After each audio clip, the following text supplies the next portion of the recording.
to Asia. George S. Parker, a school teacher who grew tired of fixing his students' pens, he created a new design, founded the Parker Pen Company, and turned a simple idea into a fortune.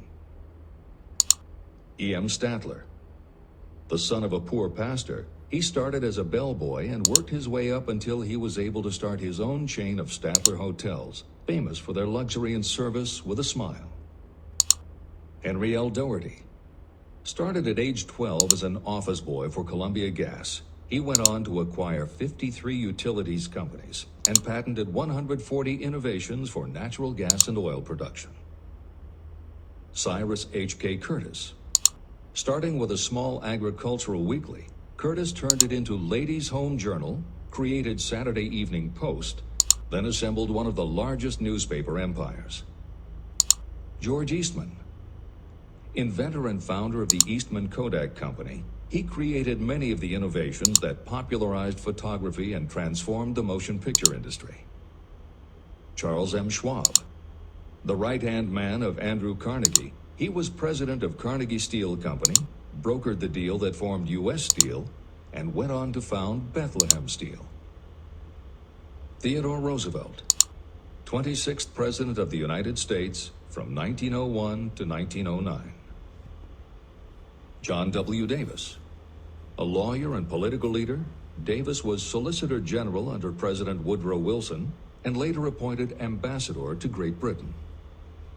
Elbert Hubbard, philosopher, publisher of the Fra magazine, and founder of the Roy Crofters Artists Colony, Hubbard was also the author of many bestsellers including A Message to Garcia. Wilbur Wright, a bicycle shop owner who, with his brother Orville, became the first Americans to fly heavier-than-air aircraft and pioneered the aviation industry.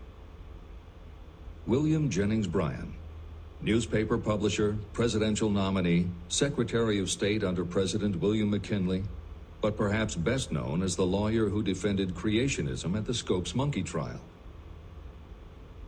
Dr. David Starr Jordan, educator, scientist, author of over 50 books, he was the nation's youngest university president at Indiana University and became the first president of Stanford University. J. Ogden Armour inherited his family's meatpacking business, turned it into a conglomerate with more than 3,000 products, was an owner of the Chicago Cubs, and a director of National City Bank and American International Corporation. Arthur Brisbane, a crusading journalist and syndicated columnist, Brisbane was sought after by every major news organization and was the most read and highest paid editorial writer of his day. Dr. Frank Gonzalez, a Chicago preacher who delivered such a powerful sermon, Philip D. Armour gave him $1 million to start the Armour Institute of Technology, of which he became president. Daniel Willard, president of the B&O Railroad for more than 30 years, he was honored by having the city of Willard, Ohio, named for him. King Gillette, a traveling salesman and born tinkerer, Gillette was trying to shave on a moving train when he came up with the idea of the safety razor, which became the foundation of a corporate giant. Ralph A. Weeks, president of International Correspondence Schools, Weeks helped finance Napoleon Hill's Intra-Wall Institute, established to educate and rehabilitate prison inmates. Judge Daniel T. Wright, instructor at Georgetown Law School, where Napoleon Hill was studying when Bob Taylor's magazine gave him the assignment to write a profile of Andrew Carnegie. John D. Rockefeller, with $1,000 in savings plus another $1,000 borrowed from his father, he started a kerosene company which he grew into the giant Standard Oil and one of the world's greatest fortunes. Thomas A. Edison, inventor and entrepreneur, he perfected the electric light bulb, the phonograph, the motion picture camera, and owned the rights to more than 1,000 patented inventions. Frank A. Vanderlip, a poor boy who became a journalist, social reformer, and self-made millionaire, he was president of the National City Bank, now Citibank, and Assistant Secretary of the Treasury. F.W. Woolworth, a clerk in a general store, He pioneered the idea of fixed-price selling and self-service and forever changed retail selling with a chain of Woolworth 5 and 10 cent stores. Colonel Robert A. Dollar. Starting with a small schooner bought to haul lumber down the West Coast, he built the Dollar Steamship Company, the largest fleet of luxury liners sailing under the U.S. flag. Edward A. Filene. Founder of the Boston-based stores, he devised revolutionary methods of distribution and merchandising and became famous for the first bargain basement department. Edwin C. Barnes. The only man Thomas Edison ever had as a partner, Barnes took Edison's failing dictaphone and sold it so successfully it became a fixture in offices and made him a multimillionaire. Arthur Nash. A Cincinnati tailor who used his bankrupt business as a guinea pig for the Carnegie Secret and was so successful the newspapers made him famous as Golden Rule Nash. Clarence Darrow. Famed as a lawyer, public speaker, and defender of the underdog, Darrow is best known as the lawyer who defended teaching the theory of evolution at the Scopes monkey trial. Woodrow Wilson. 28th President of the United States of America from 1913 to 1921. William Howard Taft, 27th President of the United States of America from 1909 to 1913. Luther Burbank, world-renowned horticulturalist who introduced over 800 varieties of new plants in his effort to improve the quality of plants and thereby increase the world's food supply. Edward W. Buck. Although he had only 6 years schooling, by the age of 20 he was editor of Ladies' Home Journal, which he helped to build into the world's most widely circulated magazine. Frank A. Munsey, a telegraph operator who quit to launch Argosy magazine, then parlayed his fortune into a newspaper empire that included the Washington Times and the New York Herald. Elbert H. Gary, chairman of U.S. Steel, at the time the largest corporation in the world, Gary spearheaded the construction of its first major project, the Gary Works Steel Plant, and the city of Gary, Indiana. Dr. Alexander Graham Bell. Best known as the inventor of the telephone, Bell also perfected recording devices, advances in aircraft, and was a co-founder of the National Geographic Society. John H. Patterson. President of National Cash Register, Patterson was known as an advertising visionary and a genius at motivating his sales force, which made NCR the leader in its field.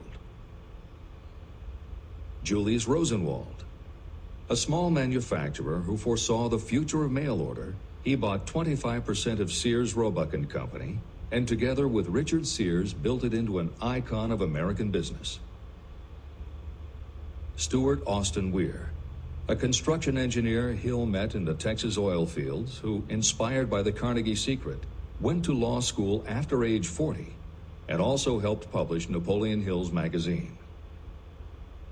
Dr. Frank Crane, a noted psychologist, essayist, and author of the book 4-Minute Essays on subjects such as the price of liberty, pragmatism, the duty of the rich, and how to keep friends. J.G. Chaplin, president of the LaSalle Extension University at the time Napoleon Hill worked in the university's advertising and sales department, where he first realized his talent for motivating people. Jennings Randolph, a congressman, then U.S. Senator from West Virginia. Randolph was a lifelong admirer of Napoleon Hill, and it was he who encouraged Hill to act as advisor to President Franklin Delano Roosevelt. These names represent a small fraction of well-known Americans whose achievements, financial and otherwise, prove that those who understand and apply the Carnegie Secret reach high positions in life. Editor's comment. As Napoleon Hill says, the preceding list includes only some of the more than 500 multimillionaires and extraordinarily successful individuals whom Napoleon Hill interviewed prior to writing Think and Grow Rich.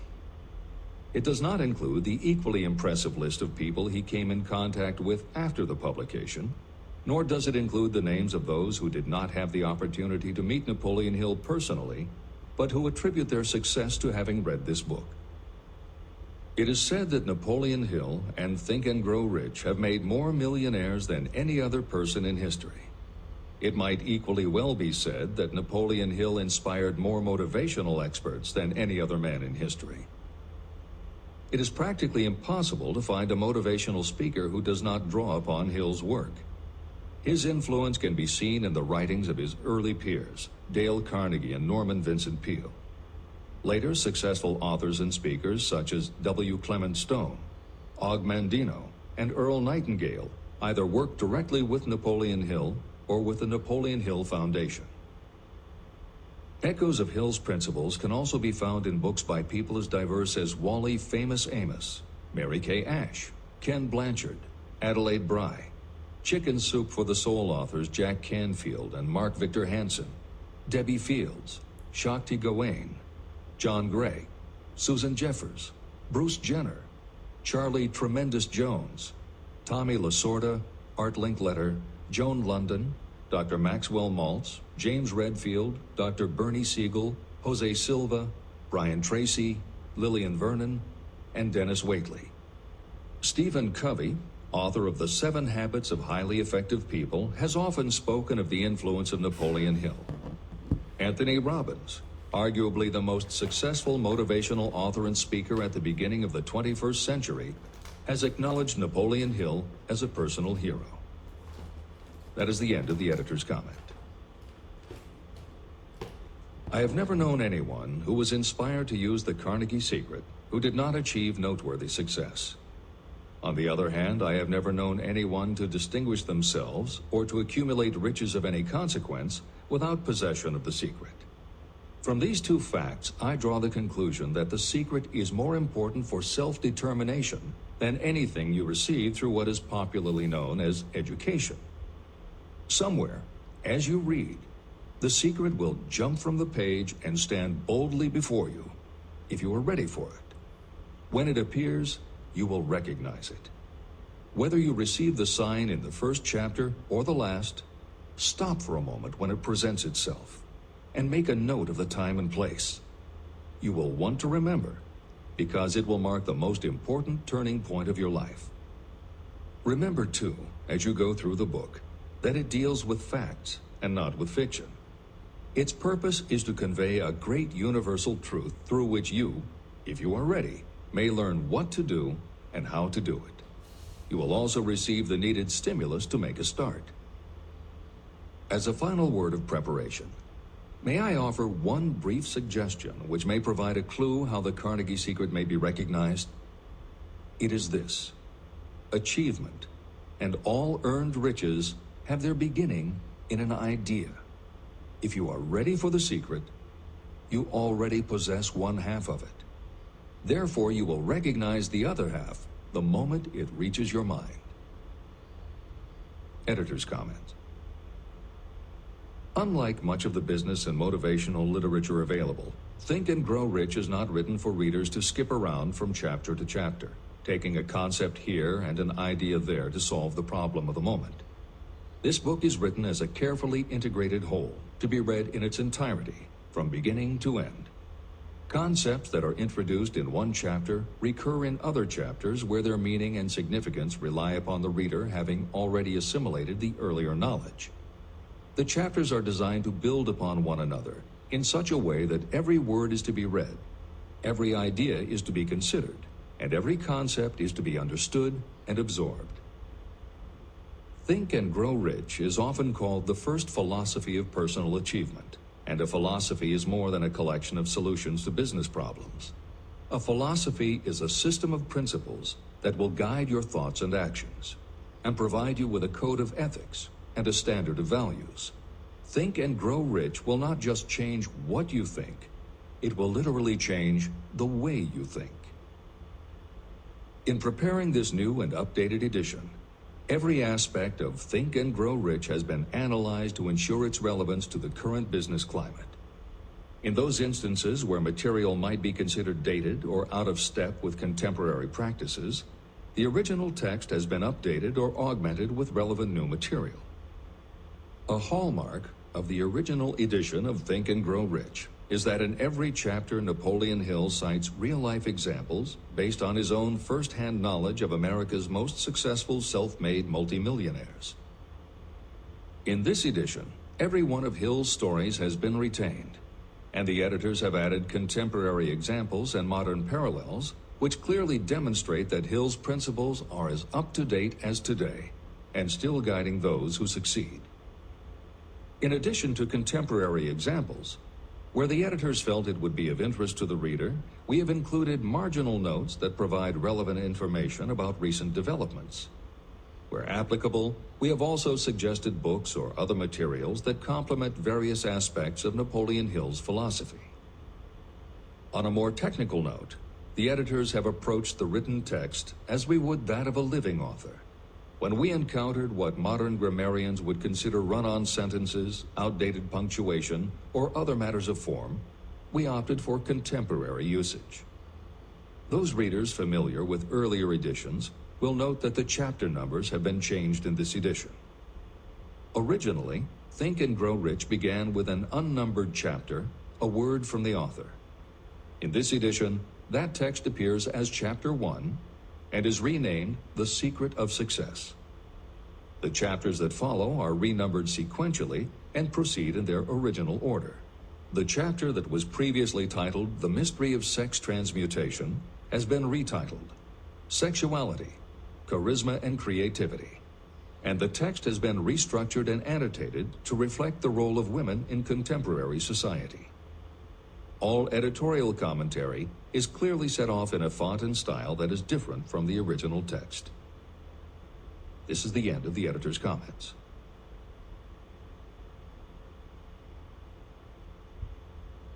Both poverty and riches are the offspring of thought. Chapter 2. Thoughts are things. The man who thought his way into partnership with Thomas A. Edison. Truly, thoughts are things, and powerful things, when they are mixed with definiteness of purpose, persistence, and a burning desire for their translation into riches or other material objects. Some years ago, Edwin C. Barnes discovered how true it is that you really can think and grow rich. His discovery did not come about at one sitting. It came little by little, beginning with a burning desire to become a business associate of the great Thomas Edison. One of the chief characteristics of Barnes' desire was that it was definite. He wanted to work with Edison, not for him. Pay close attention to the story of how he turned his desire into reality, and you'll have a better understanding of the principles that lead to riches. When this desire, or this thought, first flashed into his mind, he was in no position to act upon it. Two problems stood in his way. He did not know Mr. Edison, and he did not have enough money to buy a train ticket to West Orange, New Jersey, where the famed Edison Laboratory was located. These problems would have discouraged the majority of people from making any attempt to carry out the desire. But his was no ordinary desire. The Inventor and the Tramp.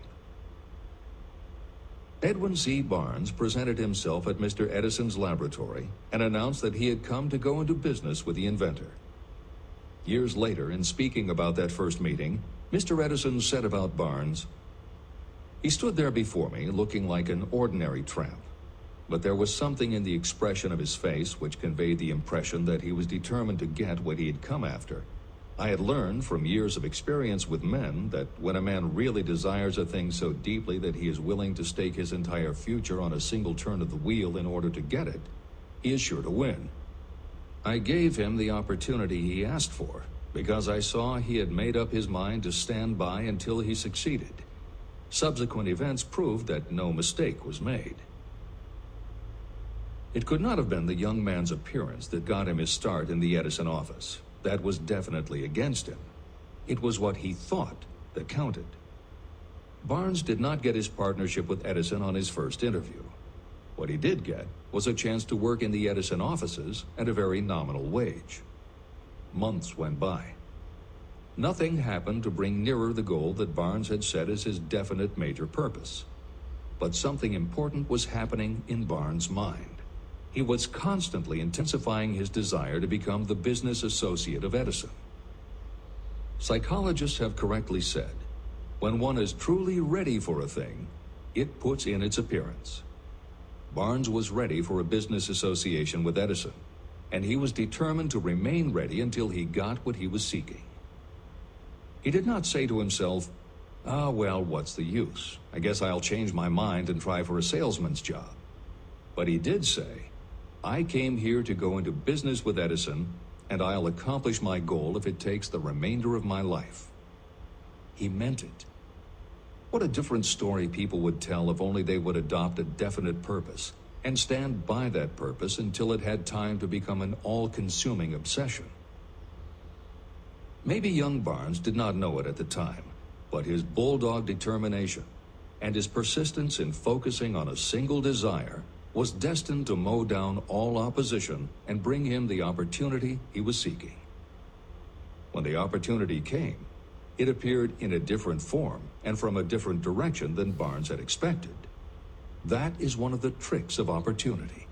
It has a sly habit of slipping in by the back door, and often it comes disguised in the form of misfortune or temporary defeat. Perhaps this is why so many people fail to recognize opportunity. Mr. Edison had just perfected a new device, known at that time as the Edison dictating machine. His salesmen were not enthusiastic about the machine. They did not believe it could be sold without great effort. Barnes saw his opportunity. It had crawled in quietly, hidden in a queer-looking machine that interested no one but Barnes and the inventor. Barnes knew he could sell the Edison dictating machine, and he told Edison so. Edison decided to give him his chance. And Barnes did sell the machine. In fact, he sold it so successfully that Edison gave him a contract to distribute and market it all over the nation. Out of that business association, Barnes made himself rich in money, but he did something infinitely greater. He proved that you really can think and grow rich. How much actual cash that original desire of Barnes was worth to him, I have no way of knowing. Perhaps it brought him $2 or $3 million. Editor's comment. $3 million in the early years of the 20th century would be comparable to more than $50 million in terms of buying power at the beginning of the 21st century. This is the end of the editor's comment. But the amount becomes insignificant compared with the greater asset he acquired. The definite knowledge that an intangible impulse of thought can be transmuted into material rewards by the application of known principles. Barnes literally thought himself into a partnership with the great Edison. He thought himself into a fortune. He had nothing to start with except knowing what he wanted and the determination to stand by that desire until he realized it. 3 feet from gold. One of the most common causes of failure is the habit of quitting when you're overtaken by temporary defeat. Every person is guilty of this mistake at one time or another. During the gold rush days, an uncle of my friend R.U. Darby was caught by gold fever, and he went west to Colorado to dig and grow rich. He had never heard that more gold has been mined from the thoughts of men than has ever been taken from the earth. He staked a claim and went to work with pick and shovel. After weeks of labor, he was rewarded by the discovery of the shining ore. He needed machinery to bring the ore to the surface. Quietly, he covered up the mine and returned to his home in Williamsburg, Maryland. He told his relatives and a few neighbors about the strike. They got together the money for the machinery and had it shipped. R.U. Darby decided to join his uncle, and they went back to work the mine. The first car of ore was mined and shipped to a smelter. The returns proved they had one of the richest mines in Colorado. A few more cars of that ore would clear their debts. Then would come the big killing in profits. Down went the drills. Up went the hopes of Darby and Uncle. Then something happened. The vein of gold ore disappeared. They had come to the end of the rainbow, and the pot of gold was no longer there. They drilled on, desperately trying to pick up the vein again, all to no avail. Finally, they decided to quit.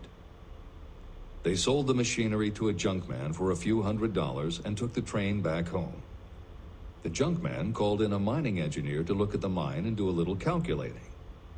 The engineer advised that the project had failed because the owners were not familiar with fault lines. His calculation showed that the vein would be found just 3 feet from where the Darbys had stopped drilling. And that is exactly where it was found. The junkman took millions of dollars in ore from the mine because he knew enough to seek expert counsel before giving up. Long afterward, Mr. Darby recouped his loss many times over when he made the discovery that desire can be transmuted into gold. The discovery came after he went into the business of selling life insurance. Never forgetting that he lost a huge fortune because he stopped 3 feet from gold, Darby profited by the experience in his newly chosen field. He simply said to himself, "I stopped 3 feet from gold, but I will never stop because men say no when I ask them to buy insurance." Darby became one of a small group of men who sell over $1 million in life insurance annually. He owed his stickability to the lesson he learned from his quitability in the gold mining business. Before success comes in anyone's life, that person is sure to meet with much temporary defeat, and perhaps some failure. When defeat overtakes a person, the easiest and most logical thing to do is to quit. That is exactly what the majority of people do. More than 500 of the most successful people this country has ever known told me their greatest success came just one step beyond the point at which defeat had overtaken them.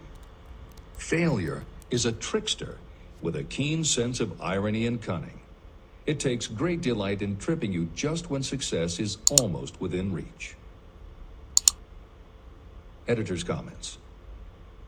Napoleon Hill's creed, "Every failure brings with it the seed of an equivalent success," was the inspiration for entrepreneur and motivational speaker Wayne Allen Root to write his book, The Joy of Failure. Published in the late 1990s, it not only tells Wayne's personal story of using his failures as stepping stones to success, he also recounts stories from other successful people, which prove that the rich and famous got to be that way only because of what they learned from their failures. People such as Jack Welch, the hugely successful CEO of General Electric, who early in his career failed dramatically when a plastics plant for which he was responsible blew up. Billionaire Charles Schwab was a failure at school and university, flunking basic English twice due to a learning disability, and then failed on Wall Street more than once before he thought of the idea that grew to make him very rich indeed. Sylvester Stallone, Bruce Willis, Oprah Winfrey, Bill Clinton, Stephen Jobs, Donald Trump, and a host of other equally well-known achievers all had to fail in order to learn the lessons that ultimately made them successes. Every one of them was a failure, but none of them was defeated. Charles F. Kettering, who patented more than 200 inventions, including the automobile ignition, the spark plug, Freon for air conditioners, and the automatic transmission, said, "From the time a person is 6 years old until he graduates from college, he has to take 3 or 4 examinations a year. If he flunks once, he is out. But an inventor is almost always failing. He tries and fails maybe 1,000 times. If he succeeds once, then he's in." These two things are diametrically opposite. We often say that the biggest job we have is to teach a newly hired employee how to fail intelligently.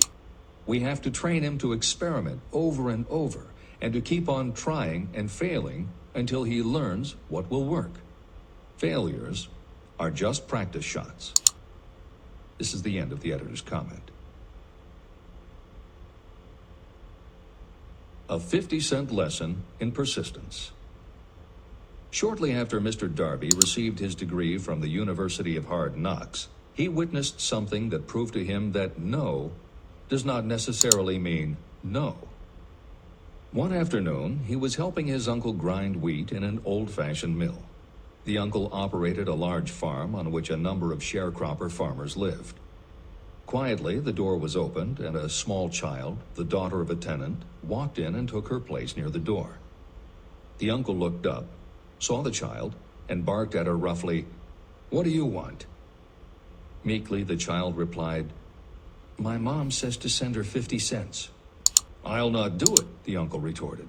"Now you run on home." But she did not move.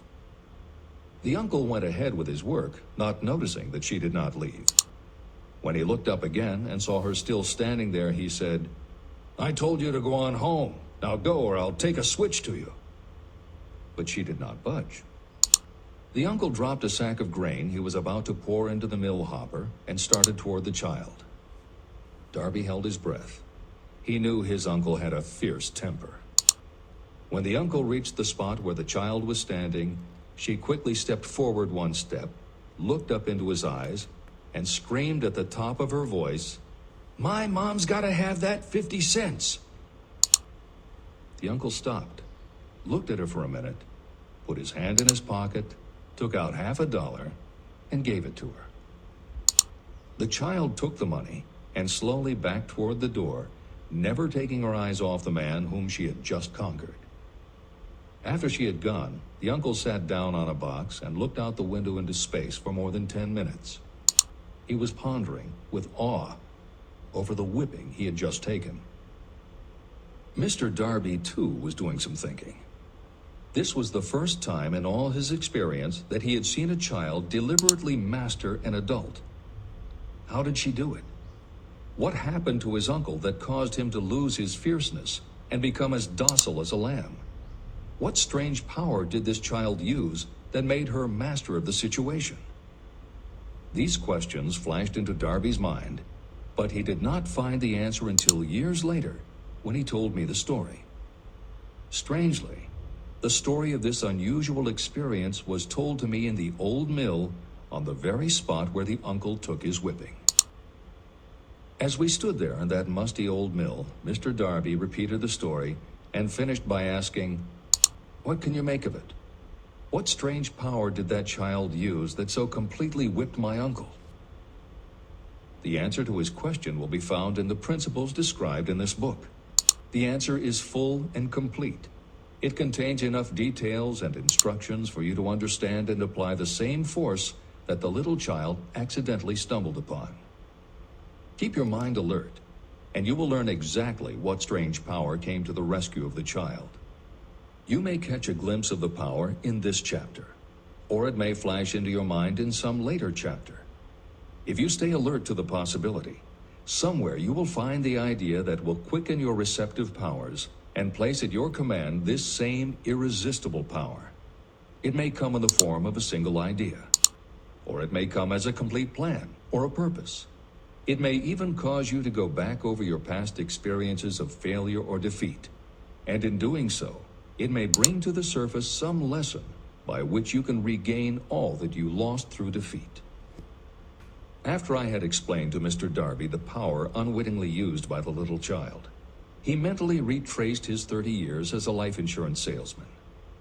As he did so, it became clear to him that his success was due, in no small degree, to the lesson he had learned from the child. Mr. Darby pointed out, "Every time a prospect tried to bow me out without buying, I saw that child standing there in the old mill, her big eyes glaring in defiance, and I said to myself, I've got to make this sale. The better portion of all sales I have made were made after people had said no." He also recalled his mistake in having stopped only 3 feet from gold. "But," he said, "that experience was a blessing in disguise. It taught me to keep on keeping on, no matter how hard the going may be. A lesson I needed to learn before I could succeed in anything." Mr. Darby's experiences were commonplace and simple enough, yet they held the answer to his destiny in life. In fact, to him the experiences were as important as life itself, and he was able to profit from these 2 important experiences because he analyzed them and found the lesson they taught. But what if you don't see the events of your life as being experiences of such profound significance? And what about the young person who doesn't yet have even minor failures to analyze? Where and how will they learn the art of converting defeats into the stepping stones to opportunity? That is exactly why this book was written, to answer those questions. To convey my answer, I have constructed 13 principles. These principles work individually or together as catalysts. The specific answer that you are looking for may already be in your own mind. Reading these principles may be the catalyst that causes your answer to suddenly come to you as an idea, a plan, or a purpose. One sound idea is all you need to achieve success. These 13 principles contain the best and most practical ways and means of creating ideas. Success consciousness. Before I go any further in the description of these principles, you should know this. When riches begin to come, they come so quickly and in such great abundance that you will wonder where they've been hiding during all those lean years. This is an astounding statement, especially when you take into consideration the popular belief that riches come only to those who work hard and long. When you begin to think and grow rich, you will observe that riches begin with a state of mind, with definiteness of purpose, with little or no hard work. What you need to know now is how to acquire the state of mind that will attract riches. I spent 25 years researching the answer to that question because I, too, wanted to know how wealthy men become that way.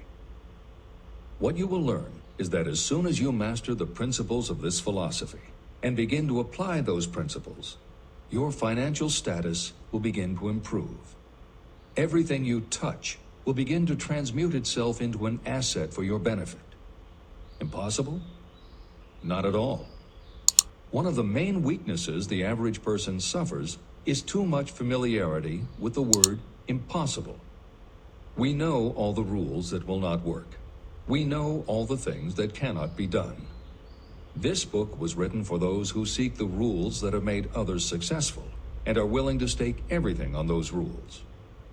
Success comes to those who become success conscious. Failure comes to those who allow themselves to become failure conscious. The object of this book is to help you learn the art of changing your mind from failure consciousness to success consciousness. Another weakness is the habit of measuring everything and everyone by your own impressions and beliefs. Some of you reading this will have trouble believing that you can think and grow rich because your thought habits have been steeped in poverty, misery, failure, and defeat. This kind of thinking reminds me of the story about the man who came from China to study at the University of Chicago. One day, President Harper met this young man on campus and stopped to chat with him for a few minutes. He asked what had impressed him as being the most noticeable characteristic of the American people. "Why," the student exclaimed, "the unusual shape of your eyes. It's all a matter of perspective and habit. The same is true of your belief in what a person can achieve. If you have formed the habit of seeing life only from your own perspective, you may make the mistake of believing that your limitations are in fact the proper measure of limitations." The impossible Ford V8 motor. When Henry Ford decided to produce his famous V8 motor, he chose to build an engine with the entire 8 cylinders cast in one block. Ford instructed his engineers to produce a design for the engine. The design was drawn up on paper, but the engineers agreed to a man that it was simply impossible to cast an 8-cylinder engine block in one piece. Ford said, "Produce it anyway." But they replied, "It's impossible." "Go ahead," Ford commanded, "and stay on the job until you succeed, no matter how much time is required." So the engineers went ahead. 6 months went by. Nothing happened. Another 6 months passed, and still nothing. The engineers tried every conceivable plan to carry out the orders, but the thing seemed out of the question. Impossible. At the end of the year, Ford again checked with his engineers, and again they told him they had found no way to carry out his orders. "Go right ahead," said Ford. "I want it, and I'll have it." They went ahead. And then, As if by a stroke of magic, the secret was discovered. The Ford determination had won once more. Henry Ford was a success because he understood and applied the principles of success. One of these principles is desire, knowing clearly what you want. Remember this Ford story as you continue reading this book. Pick out the lines in which the secrets of his stupendous achievement have been described. If you do this, if you can put your finger on those particular principles that made Henry Ford rich, you may equal his achievements in almost any calling for which you are suited. Editor's comments. To those readers who may interpret Ford's actions as nothing more than obstinacy, the editors would point out that he was employing a technique that has become a common part of strategic planning in many industries, including aerospace, computers, medicine, and the military. When launching large, complicated, long-term projects, the planners often know that at certain points along the way, they will need components that simply do not yet exist. The fact that at the beginning there is no way to get from A to B does not deter them. There are many parts of the project they can get started on now, and they just assume that by the time they get to the point where they will need a technology or a device, they will have solved the problem of making it. And they have been proven right time and again. Stated simply, the technique is to clearly know what you want to accomplish, have faith in your ability to do it, and persist until you have accomplished your goal. This is the end of the editor's comments.